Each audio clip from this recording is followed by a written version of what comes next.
We're on lecture exam 3 material. Oh, by the way, almost 57 blue books.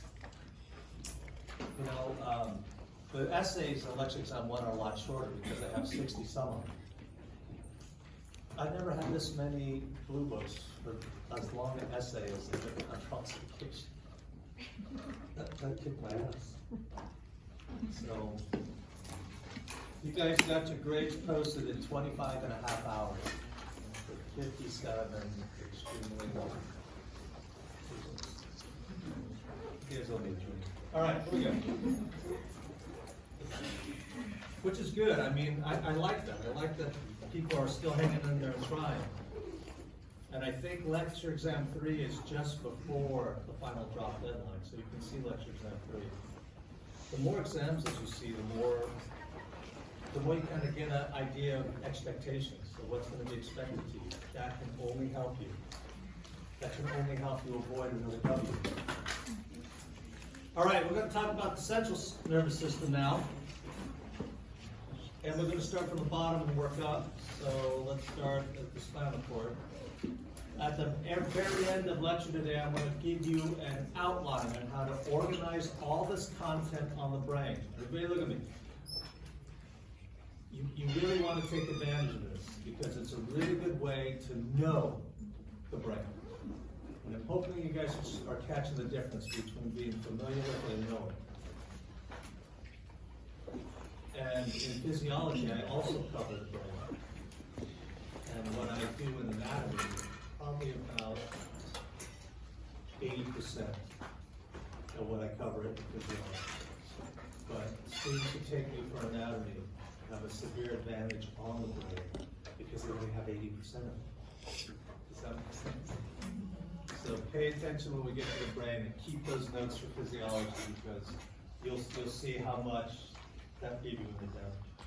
All right, spinal cord basics. It provides the connection, both anatomical and physiological, between the brain and the peripheral nervous system. And again, this is both motor and sensory. In the PNS, it's afferent and efferent. In the spinal cord, it's descending and ascending. You guys remember that? In the spinal cord, it's descending and ascending. Which one's sensory? Which one's sensory? Descending or ascending? Ascending. Ascending is sensory.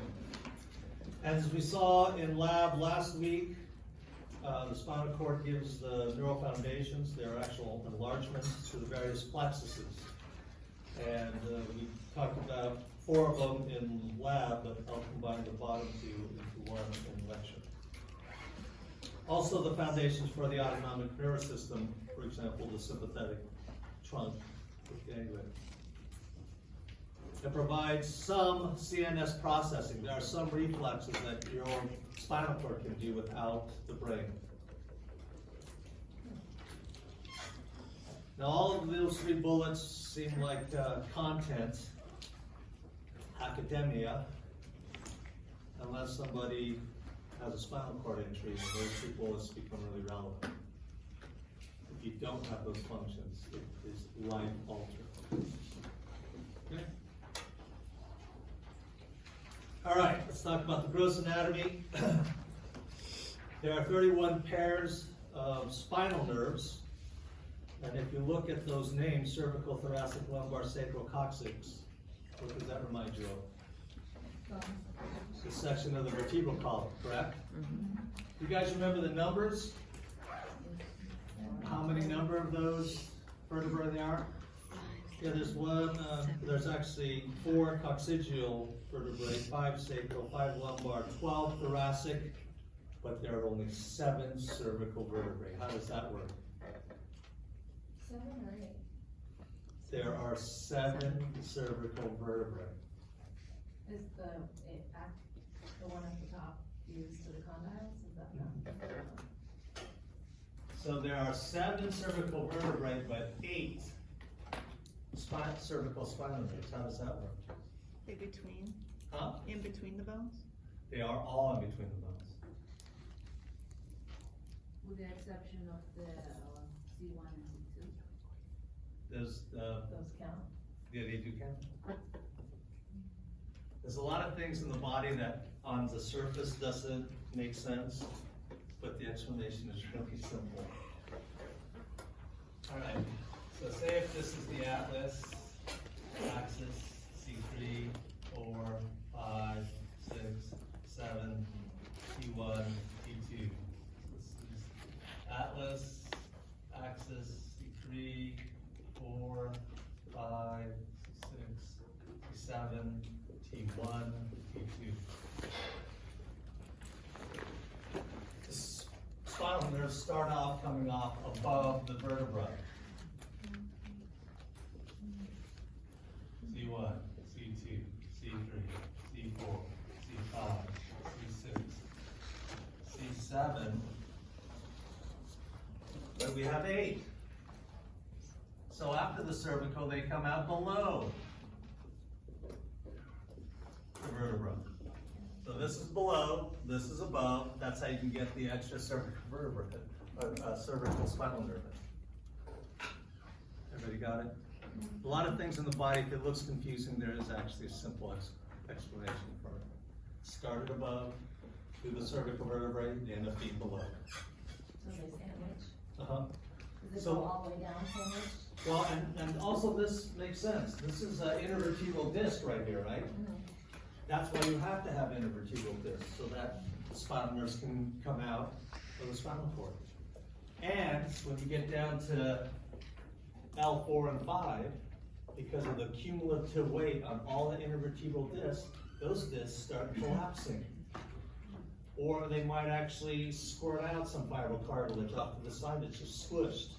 That would be a herniated disc, anybody?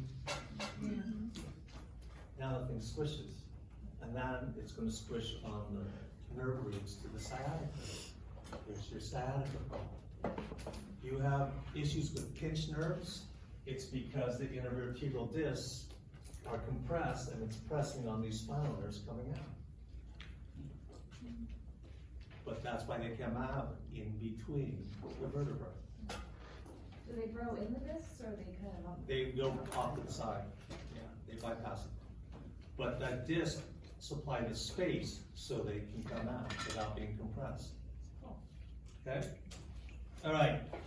Again, there are enlargements right where the plexuses come out. There's an upper enlargement where the cervical and brachial plexus comes out, and then there's a lower enlargement where the lumbosacral plexus comes out. And it makes sense. If you have a bunch of nerves going out to the arms and legs, you're going to have a lot of cell bodies. If you have a lot of cell bodies, you make the gray butterfly bigger. Then the white matter has to go around it, and you have these enlargements. Do these enlargements now make sense? Do I need to repeat what I just said? Yes. If you have a lot of neurons going out to the arms and legs,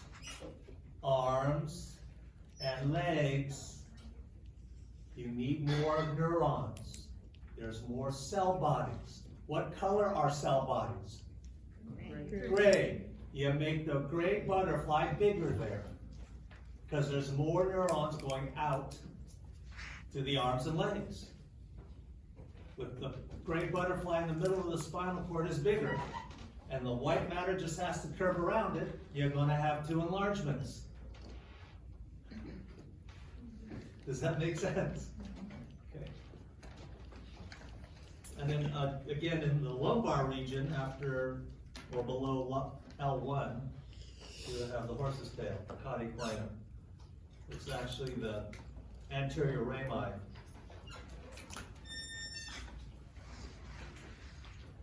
Okay.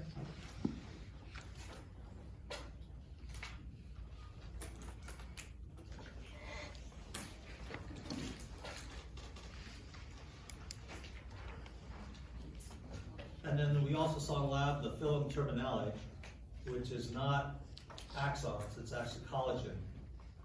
It fuses with the dura mater. Here you can see it there. And it inserts on the coccyx, forming the coccygeal ligament. So right here, even though it's within the dura mater, that's just collagen. That is not axons, but here it's where it fuses with the dura mater collagen to form the coccygeal ligament. Right here, I mentioned this in lab, you don't have to know it in lab, but it's called the coronus medullaris. That's the inferior end of the solid spinal cord, and that's dotted outline. Coronus.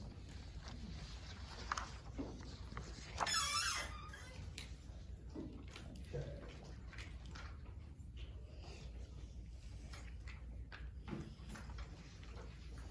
All right, if we're gonna talk about dura mater, let's cover the meninges of the spinal cord. This is also covered in lab.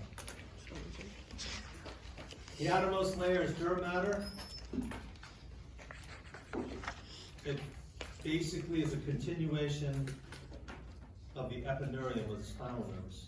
Epinurium becomes dura mater. Dense, regular connective tissue. It's got simple squamous on either side.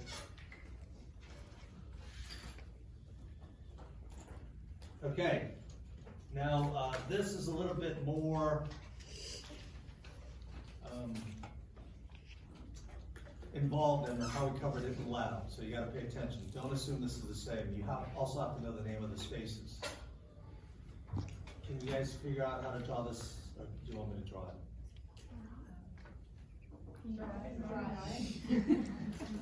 Okay.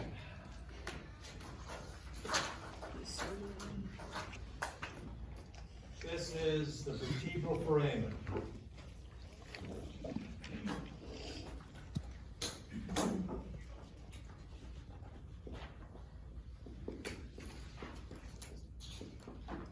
Even that in the bone lab, didn't we?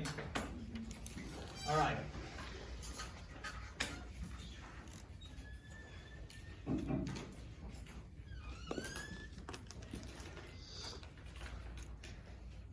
If this is dura mater,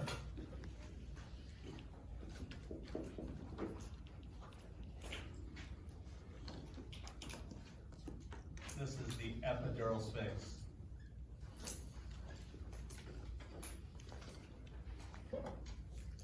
One thing that I've mentioned before about adipose, adipose is the great space filler of the body.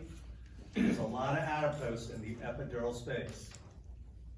A lot of blood vessels as well, but it's some padding for the spinal cord because this black line is rock hard. This is bone. So your spinal cord needs to have some protection in case you have some trauma against that bone. Well, you have adipose in the epidural space. Then you have the dura mater. The arachnoid is right up against, and it's very delicate,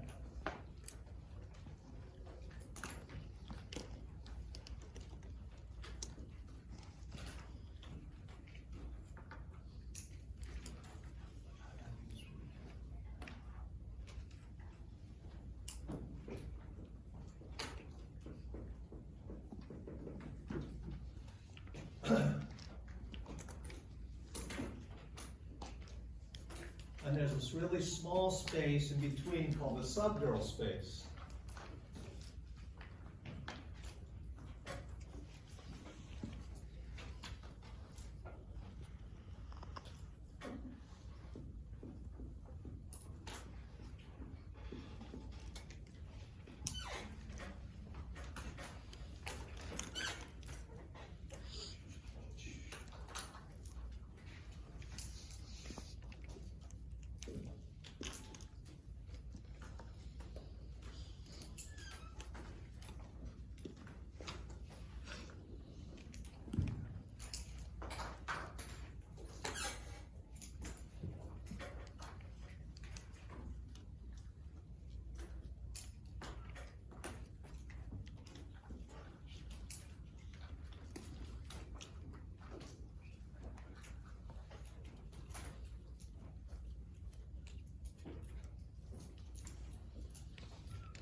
there's a spinal cord there.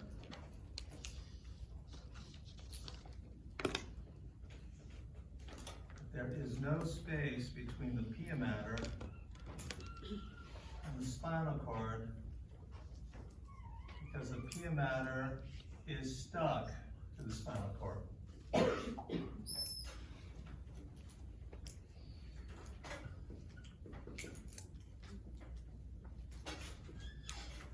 There's no sub-pia space.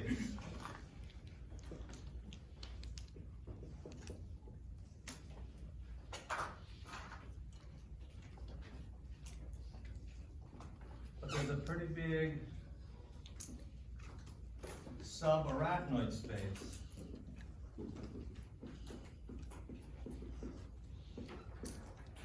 And that's also a protective layer because it is filled with cerebral spinal fluid. If it is filled with cerebral spinal fluid, what neuroglial cell is lining the subarachnoid space?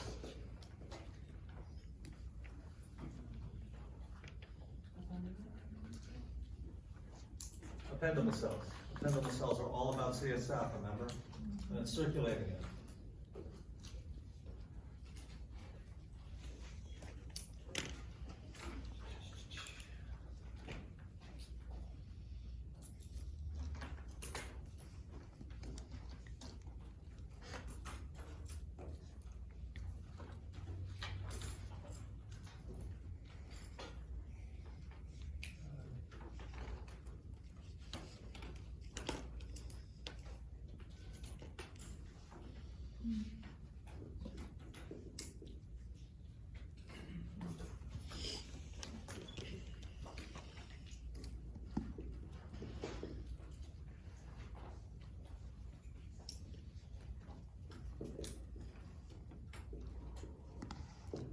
There's one on the other side. Extensions of pia mater tie the pia mater to the dura mater. Those are the denticulate ligaments.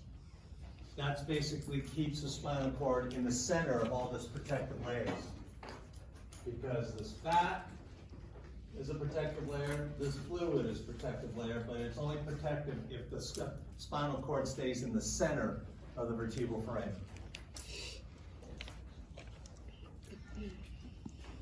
So, as a student, if you get information like this that you have to know, do this yourself. Don't depend on your instructor to do it. You do it. Any questions? Because again, you're not in a contest with your instructor. You're in a contest with all your classmates. You're competing against the person sitting next to you. You do it.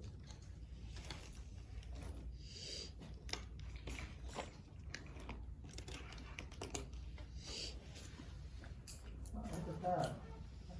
I even use blue, red, and green.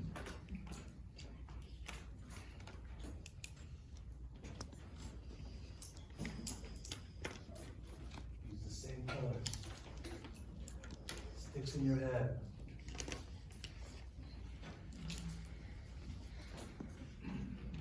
Does this help? Again, it's not just to give it to you.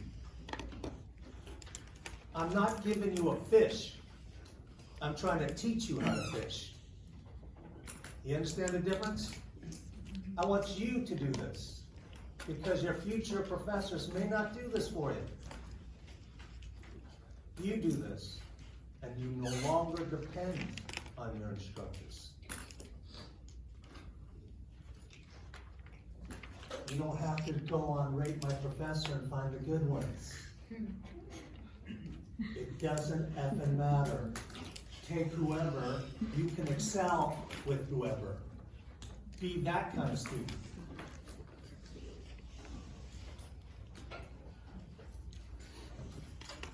All right, so here's the gray butterfly. Let's talk about gray matter. That's where the cell bodies are.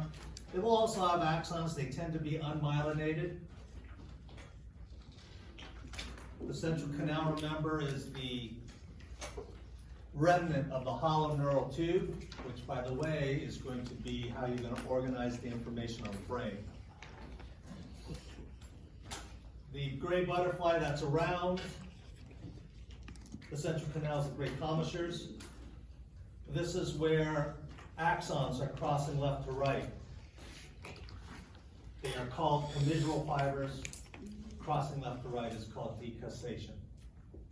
That's a lot of words, huh? Yeah.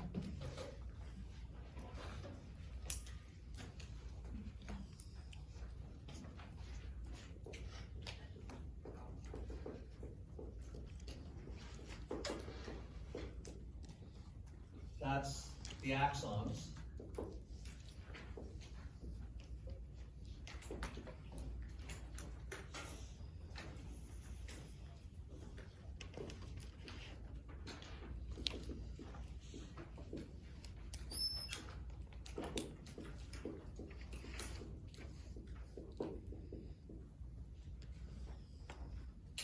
The active crossing left to right is decussation. The horns are collections of cell bodies, posterior, lateral, and anterior. And then you have the posterior roots, which is one-way street afferent. Anterior root is one-way street efferent.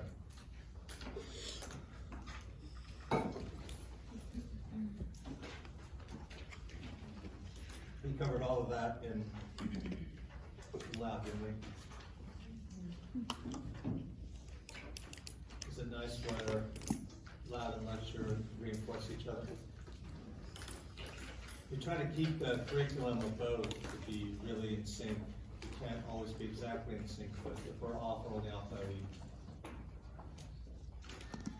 Everybody got this? All right, let's talk about the white matter. White matter are axons only. There tend to be more myelinated axons, and myelinated axons are lighter. They are running vertically. So if this is a cross-section of the spinal cord in this picture, the axons in white matter are running in and out of the screen. Everybody got that? And that would be ascending or descending, running vertically.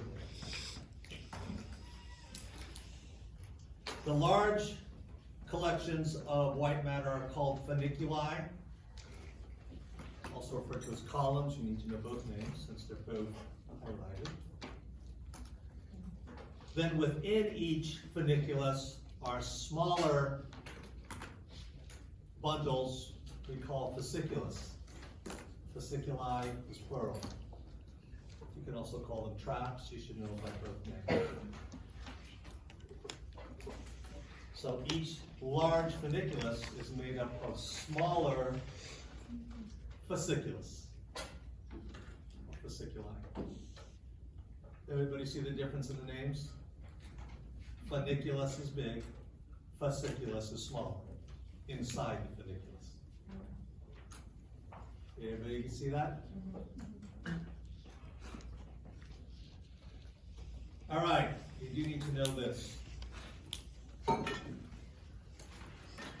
For sensory, these would be ascending pathways. Say if you step on a rock and you feel it, you're conscious of it, it's got to go through 3 sequential neurons.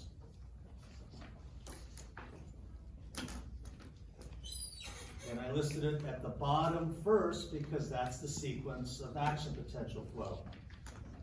First, the sensory receptor is going to trigger an action potential in a sensory neuron. And what type of anatomical classification are sensory neurons?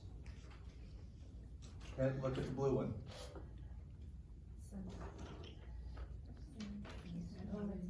How many poles are coming out of that blue cell body? 1.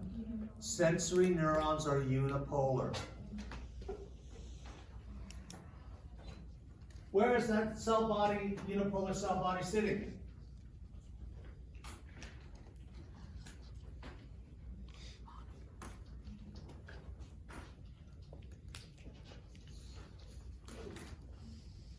What's this thing? What's the name of this thing?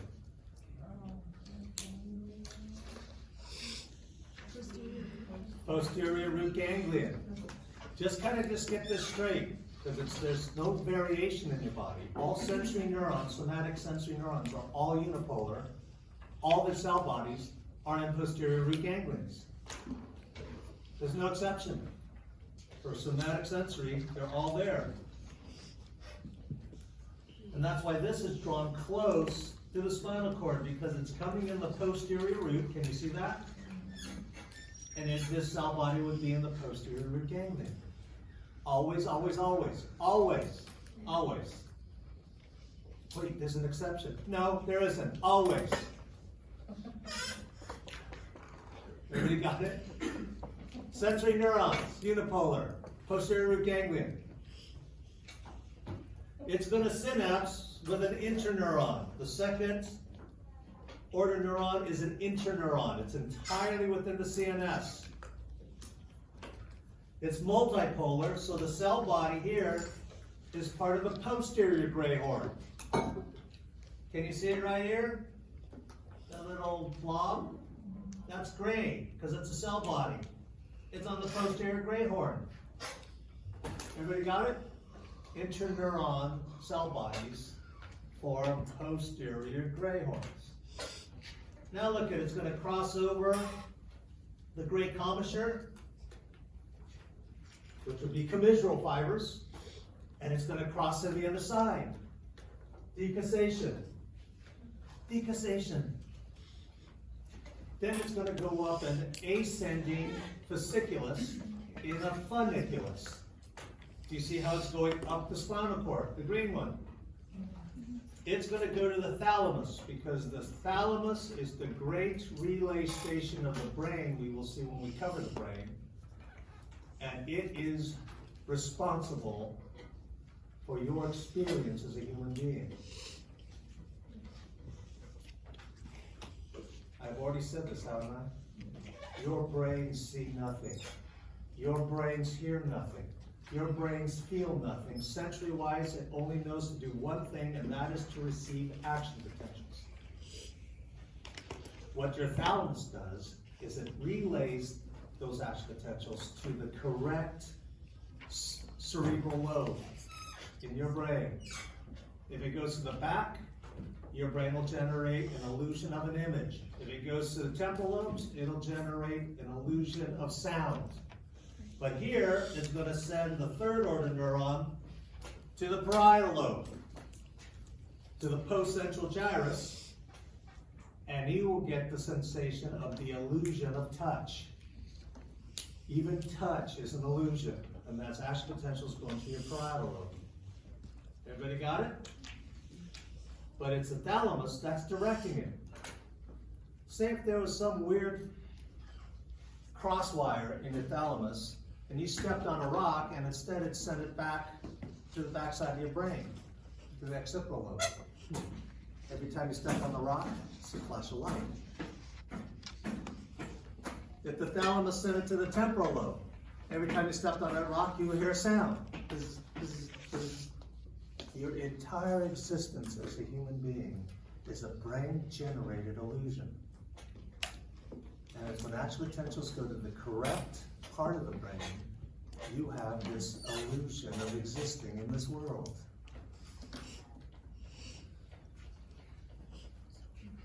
I really enjoy seeing students' faces when they say that. It's like they just took some shrooms. Purple microdot or something, just like, oh wow. Okay, I have a few slides here that are pretty intense. These are ascending tracts, so they're sensory, and you can see in the picture, these are tracts or fasciculi that are smaller sections of the larger funiculus. Everybody see that? Everybody see that? Yeah.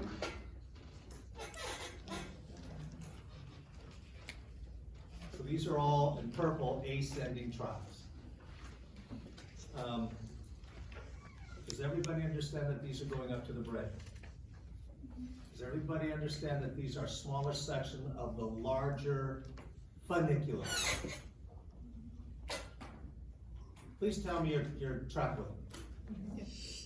Because if that's so, I won't ask any questions on this slide, I'll let you know.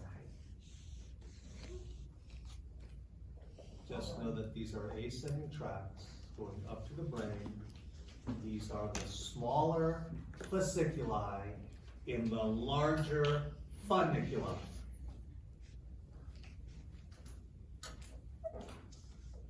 These are descending tracts, motor tracts, and it's the same thing. Understand these are going down from the brain out to the PNS. These are also smaller fasciculi in larger funiculi, but I won't ask you any specific questions off of this slide either.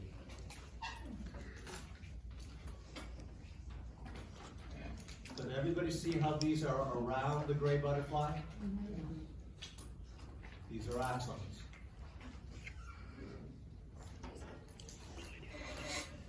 This is just a combination showing you both ascending and descending.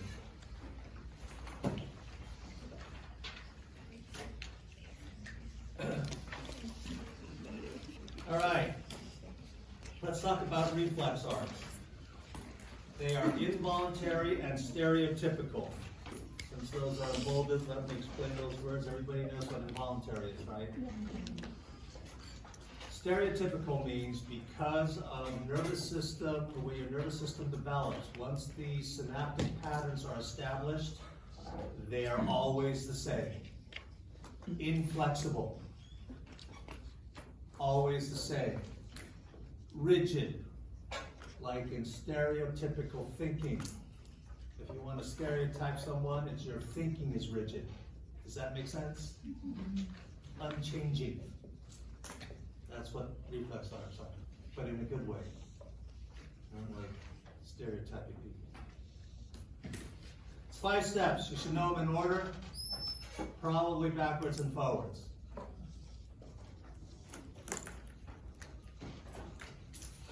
First, you have to have a sensory reception to start it. Usually this is one of those tendon organs or muscle spindle, some sort of stretch receptor. But that's number one, you have to have a reception of the stimulus. You gotta send the action potential off the sensory neuron. Hey, look at that sensory neuron. What kind of neuron is that? Sensory neuron. It's unipolar. Always, always, always. Where's the cell body? Posterior ganglion. You see how this figure shows that? Always, always, always. Sensory neuron, unipolar. Cell body in the posterior ganglion. Everybody see that? That's 2. 3, you need CNS processing. This could be as simple as 1 synapse. This figure shows 2 with an interneuron. You can have some reflexes that go straight from sensory neuron to motor neuron with 1 synapse. That 1 synapse is CNS processing. But here's the motor neuron output, and the motor neuron is a multipolar neuron. Its cell body is in the anterior gray horn. Everybody see that? That's axons going out the anterior root, because anterior root is all motor. Finally ending at an effector, which can be contracting a muscle to keep you balanced. It could be any number of things. Just know the 5 steps of a reflex are in order.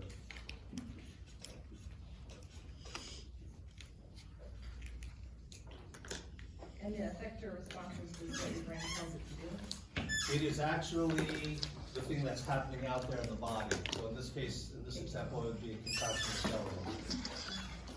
There's a lot of reflexes like that that keep you balanced, which is why 1-year-olds can't walk very good, because they don't have all these reflexes developed yet. They have to fall a few times. know when to be cautious. Then as a toddler, you're getting these reflexes more and more fine-tuned.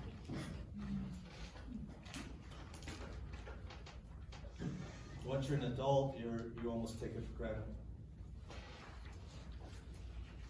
All right, so here's, I wrote involuntary stereotypical. Three things you need to know that's about reflex artists. They are involuntary. They are stereotypical. And only sometimes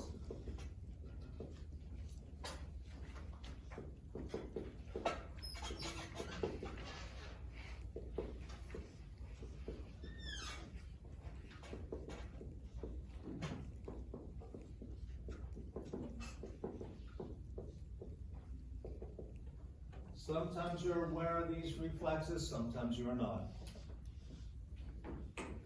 If you walk on dirt in a park or in a ranch, you probably aren't aware of all the reflexes that are keeping you upright when the ground is uneven.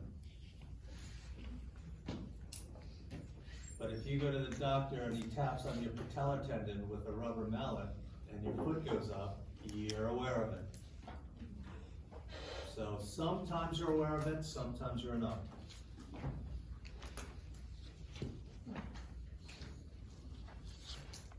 We can classify reflexes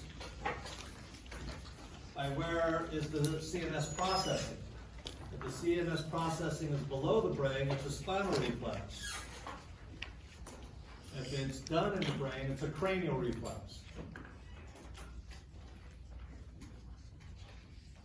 For those one synapse reflexes, where it goes directly from sensory neuron to motor neuron, we call that monosynaptic.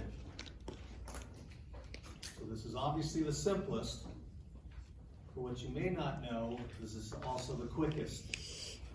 Every synapse slows down the transmission.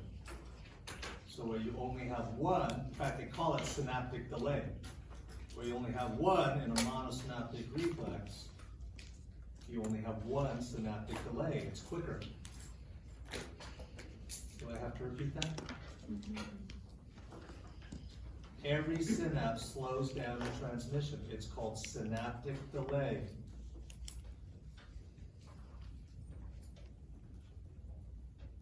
If you have a reflex with only one synapse, that's why it says fastest reflex. It is fastest because there's only one synaptic delay.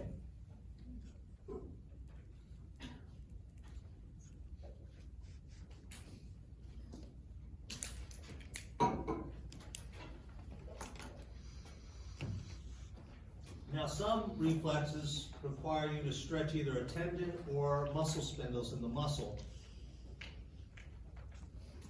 And that knee jerk or patellar reflex is a good example of that. You're actually stretching the tendon and the muscles. It is also synapsing in the spinal cord, so it's a spinal reflex. And it is also monosynaptic. So when they do that little test of your patellar reflex, that all three bullets apply. All three of them.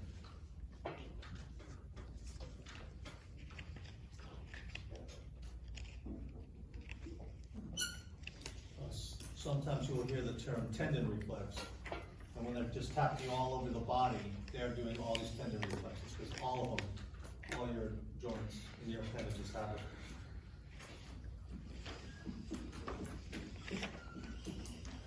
Okay, any questions? So What? Is it like a brain reflex? Is it just, is it like how that one is, the stretch reflex is like specific to like muscle? Is the brain one specific to certain things too? Yes, and a lot of them have to do with special senses. Okay, like scent and stuff? But as far as these like tendon or stretch reflexes, your muscles of mastication that move your jaw, they will have these too. But those will all be cranial reflexes. Okay, so you can have a cranial stretch reflex then? Is that what you're Yes. saying? Okay. Not many, but you can. Vast majority of them are in the appendicular. So, any other questions?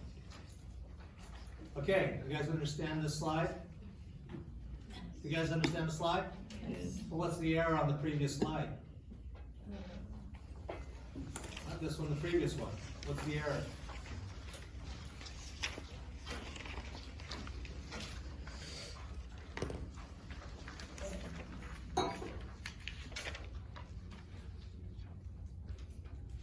Yes? There's no, neuron coming to the hamstring on this one? Just on the far? No, that's not the error.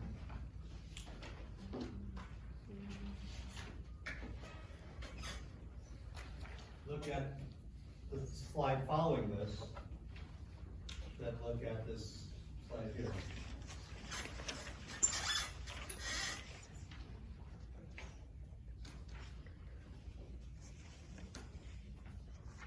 Because there's an error.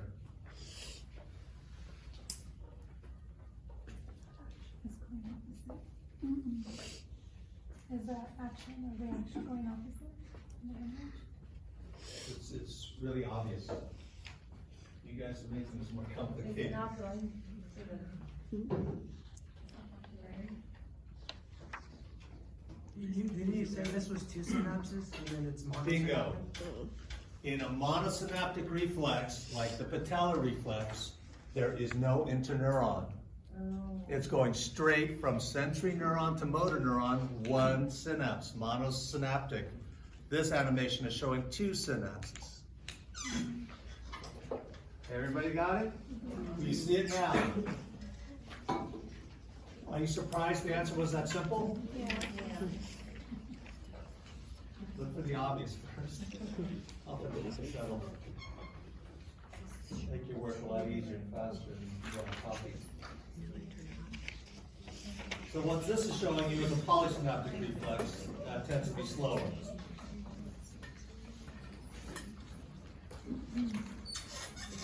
Okay.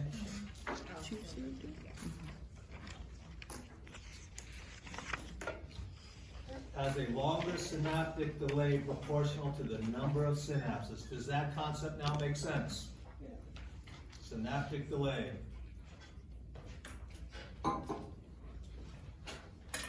And those reflexes where you have to shift weight to your other foot are oftentimes why people fall, because they're polysynaptic and slower.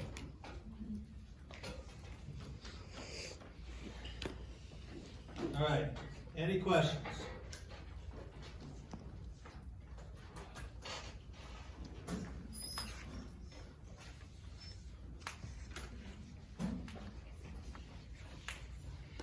Can you explain why stepping on a sharp object would be that? If you just get. Yes, because not only are you doing something on that same limb, like getting your weight off of it, you have to shift your weight to the other foot. So it's not like stepping, oh yeah, I stepped on a rock. No, it hurts, I'm getting my weight off that really fast. And that would be polysynaptic, because you have to activate muscles on both sides.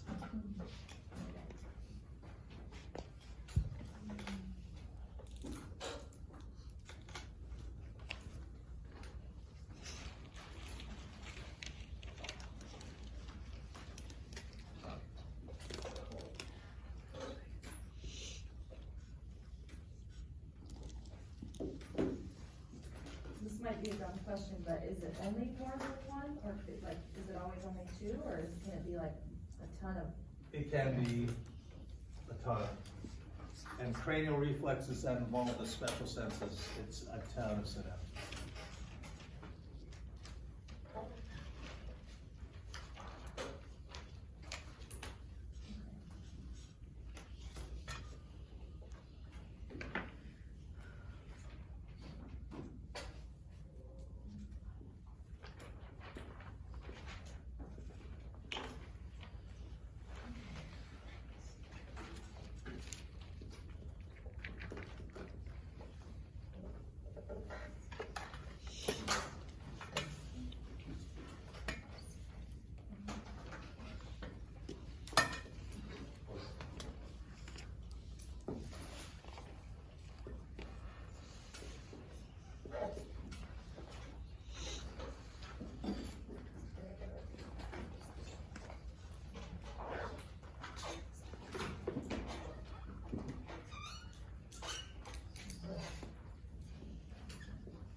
gonna start talking about the brain. And I'm gonna give you just a little information on how it develops embryonically. Not that that is particularly relevant. What is relevant is that when you set it up into the 5 vesicle to 5 lobe brain like I have on the right, that sets up a great way of organizing all this content. Because not only is this content, do different structures have very similar names, but various structures in the brain are interconnected into systems. And they're all over the 5 lobes. And this is a way just to give it some structure.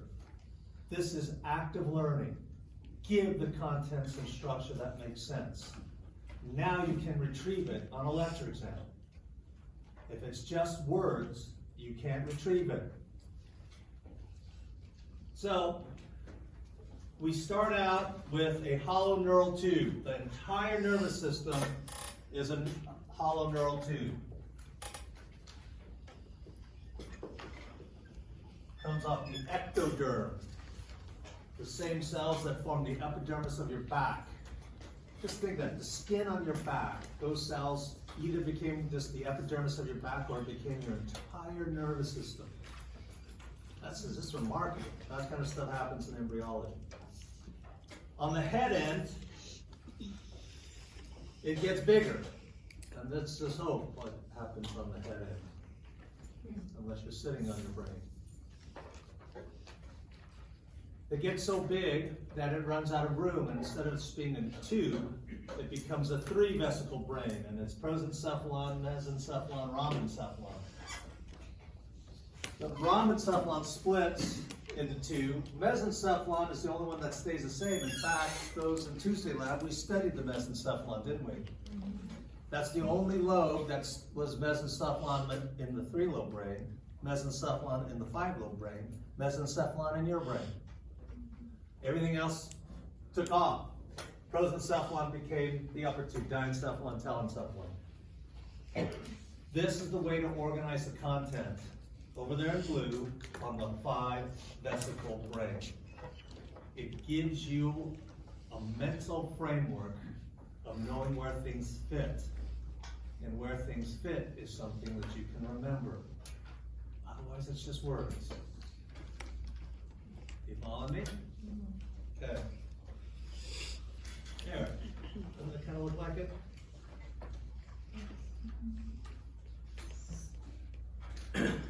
So,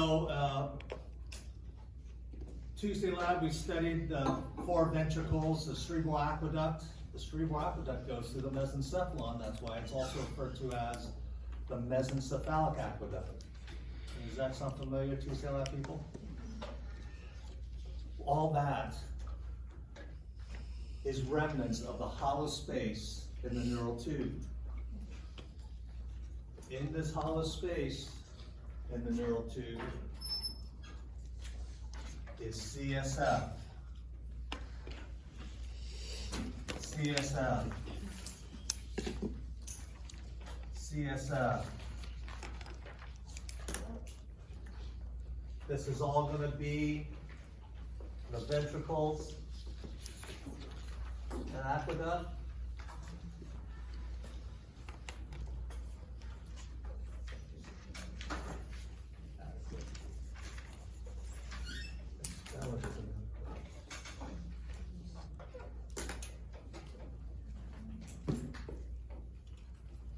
And this is a central canal, the spinal cord.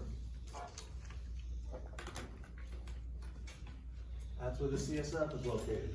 It's the remnant of the hollow neural tube. Does this help at all?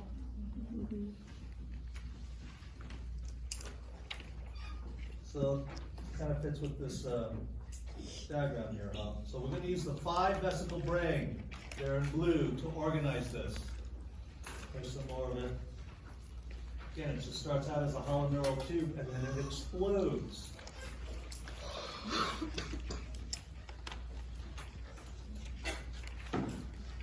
This separates us from other mammals. All right, so let's start out at the bottom. myelencephalon.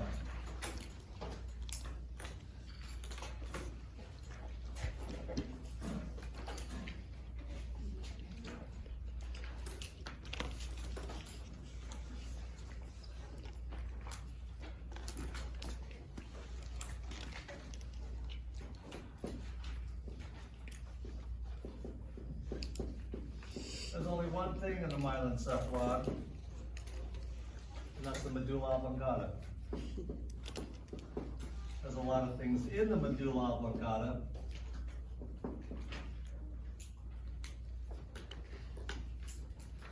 But the entire myelencephalon, misspelled it, is medulla oblongata. It is actually the only part of the brain that is outside the cranium. The medulla oblongata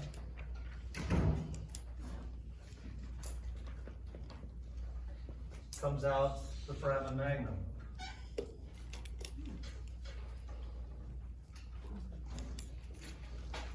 It has ascending and descending tracts.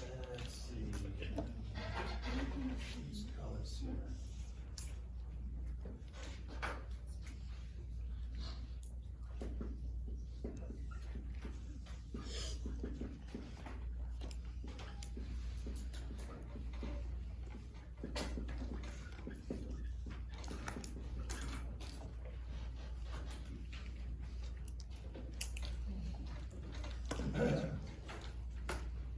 And then there are physical features of the medulla oblongata that you can recognize. You have olives and pyramids.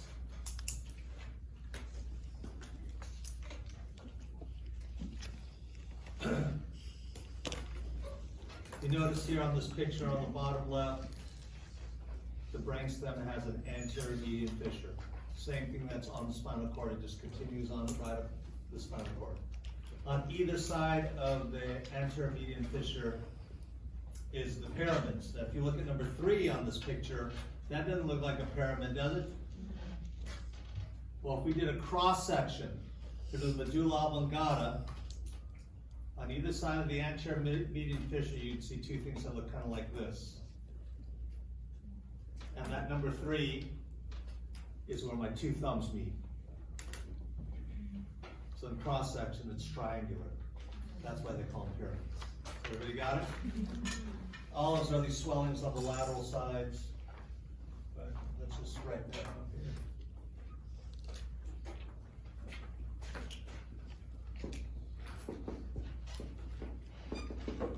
Again, what's on the PowerPoint is not an exhaustive list. It's a list you're responsible for lecture exam 3. Everybody got it? That's why there's going to be even more in physiology.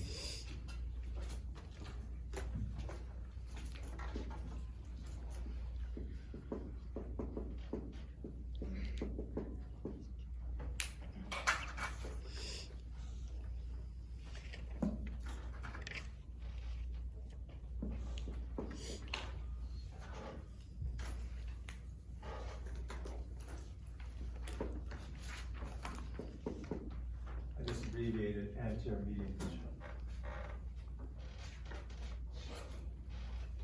This will have a lot of descending fibers, and it's named for this. The pyramids are going through pyramidal tracts.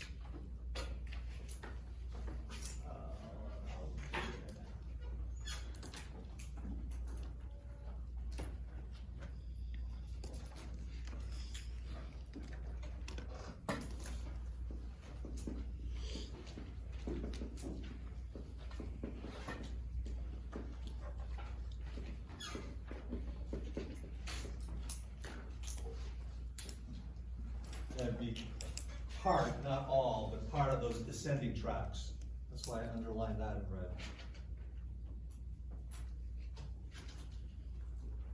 Okay, in the medulla oblongata are the vital reflex centers.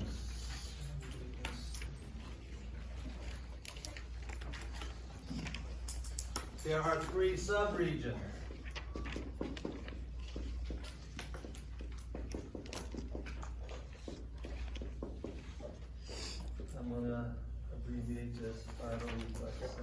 PRC. Don't get it confused with ECRs that don't even exist anymore.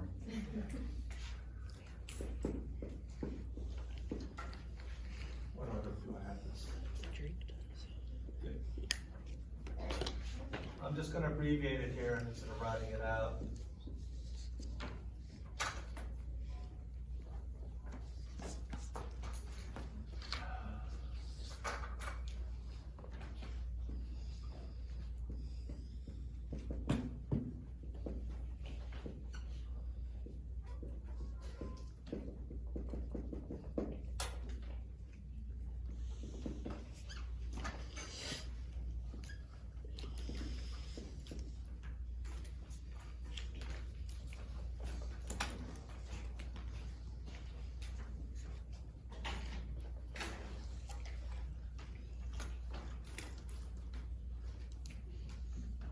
The three vital reflex centers are the cardiac control center that affects both heart rate and strength of contraction. Vasomotor centers control regional blood vessel diameter. Regional, like in the second diamond, probably write the word regional. It can't open up all your blood vessels, otherwise your blood pressure will drop too much. But say if you go out in the cold, in the outer superficial regions, they all vasoconstrict, but in the core, they vasodilate. So then your blood pressure stays about the same, but you can conserve body heat out in the cold. Outer regions constrict, inner regions dilate. It's controlling regional blood vessel diameter. Does that make sense? And this is what I'm going to show you. I'm going to probably reproduce part of this maybe when we continue this on next week. But this is the RRC. Everybody see that? The third one is the RRC. When we get up into the metencephalon in the pons, there's the respiratory control centers, two of them. That's the RCC. Don't that sound the same? If you have it on a flow chart like this, you know they're not the same. You might color them the same so you know that they work together, because this is working with the RCC in the pons. But they're not the same. One is the RRC, the other is the RCC. This is the RRC. They sound so similar, don't they? And you have to know the difference. This is why I'm teaching you how to fish, so that you can learn how to tell the difference and keep it straight in front of the Scantron.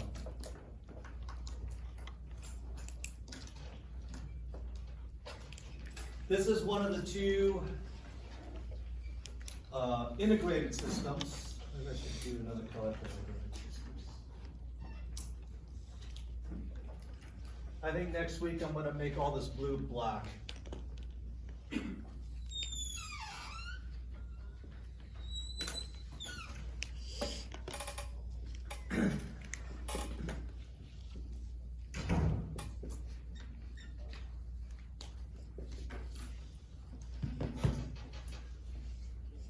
In the medulla oblongata, we have the beginning or the base of the reticular formation. And as you can see here in this picture on the bottom, it starts in the myelencephalon. It goes all the way up to the diencephalon. So the reticular formation includes 4 of the 5 vesicles. Everybody see that? All the way up to diencephalon. This term, reticular formation, is about a collection of cell bodies. This is the anatomy. It functions as the reticular activating system.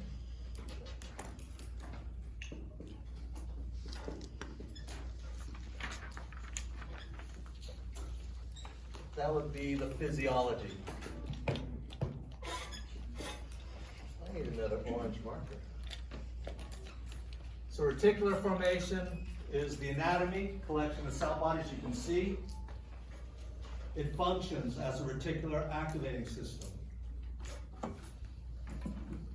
which orients the general alertness level of your CNS. Can I give you an example of that?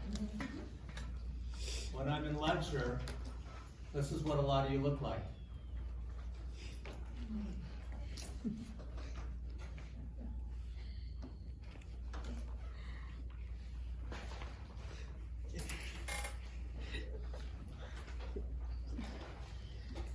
You know how hard it is to lecture to a class where all the faces look like that? 2 days ago, this is what you guys look like.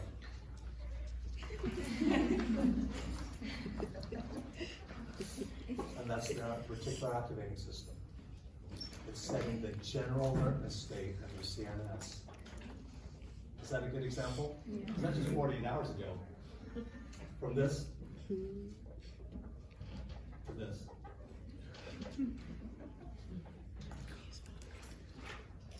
All right, pons. Part of the metencephalon. Let me do that here.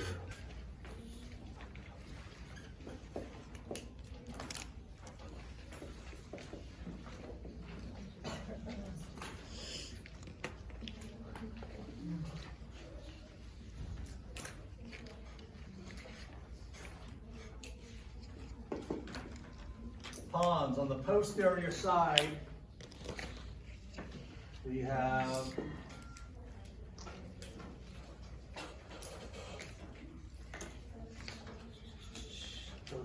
those are posterior fiber tracts. Dorsal is posterior.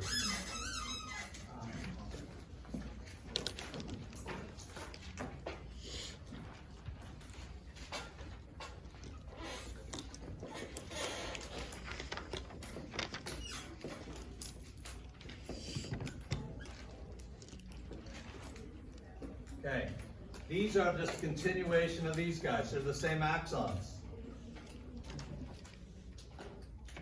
That's why I put it purple.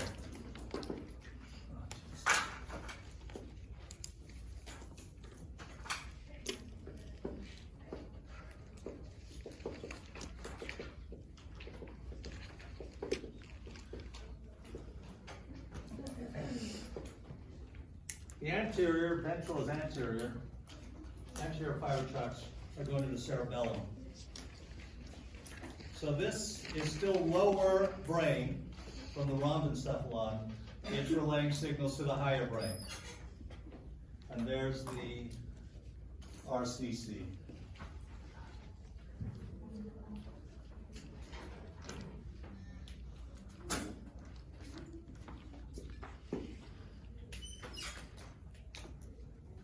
I'm just going to abbreviate it. It's different from the RRC.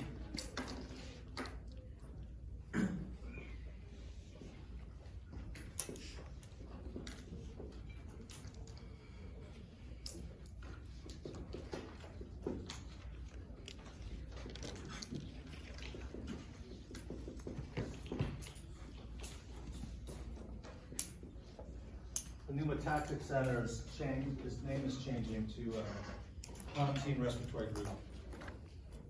But those are the RCC, whereas this is the RRC, part of the vital reflex centers. But they work together. You gotta know the difference, even though they're very similar.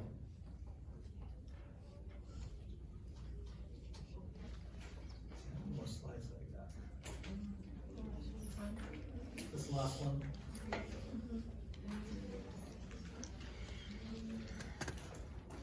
Okay.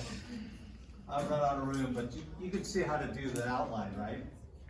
Concentrate on things that are highlighted, underlined, or in bold. The cerebellum is also part of the metencephalon, so cerebellum would be B under this, part of the metencephalon.